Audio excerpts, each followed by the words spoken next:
में कभी ऐसा हुआ है कि आपने नंबर्स के साथ केजी या मीटर लिख दिया और फिर ऑटो सम ने काम करना ही बंद कर दिया? अरे ये बहुत कॉमन प्रॉब्लम है, पर फिक्र मत कीजिए। आज हम इसी का एक बड़ा ही कमाल का जुगाड़, एक ट्रिक सीखने वाले हैं।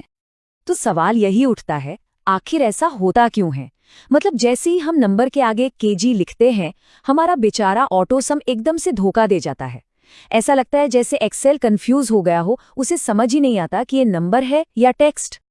और ये देखिए, स्क्रीन पर बिल्कुल यही होता है।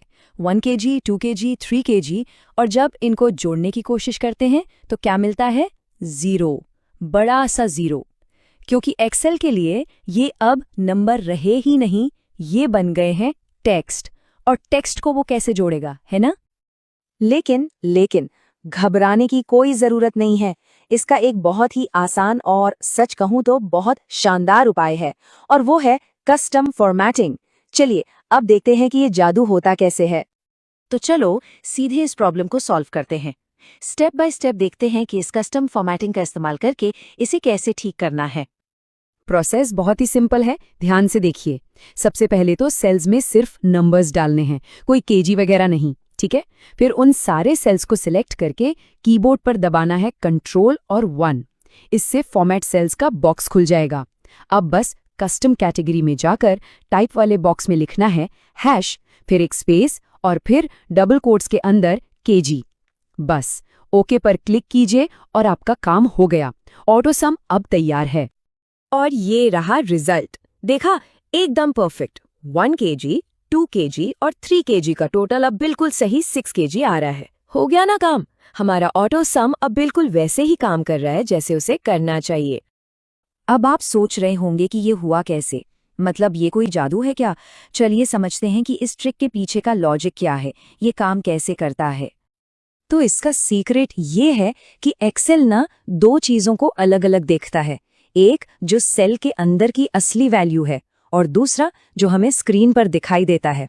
जब हम कस्टम फॉर्मेटिंग यूज करते हैं तो सेल के अंदर असली वैल्यू तो एक सिंपल नंबर ही रहता है, मान लीजिए 1। लेकिन हमें स्क्रीन पर दिखता है 1 kg। तो एक्सेल अपना सारा हिसाब किताब उस असली नंबर पर करता है, जो दिखाई दे रहा है उस पर नहीं। और इसीलिए सिर्फ सम ही क्यों, एवरेज, मिन, मैक्स, सारे के सारे फॉर्मूले काम करने लगते हैं। कमाल है ना? तो आसान शब्दों में कहें तो कस्टम फॉर्मेटिंग बस नंबर का मेकअप करने जैसा है। वो उसके दिखने का तरीका बदल देता है, पर नंबर खुद नहीं बदलता। ये बस एक विजुअल चेंज है, असली डेटा में कोई छेड़छाड़ नहीं।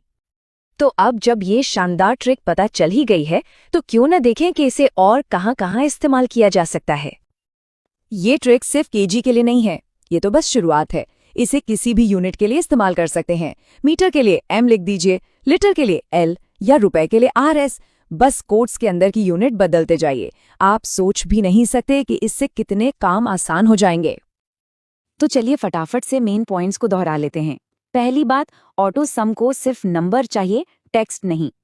दूसरी बात, यूनिट्स दिखाने के लिए कस्टम फॉर्मेटिंग का इस्तेमाल करें। तीसरी, इससे अंदर की वैल्यू नंबर ही रहती है, जिससे सारे कैलकुलेशंस हो पाते हैं।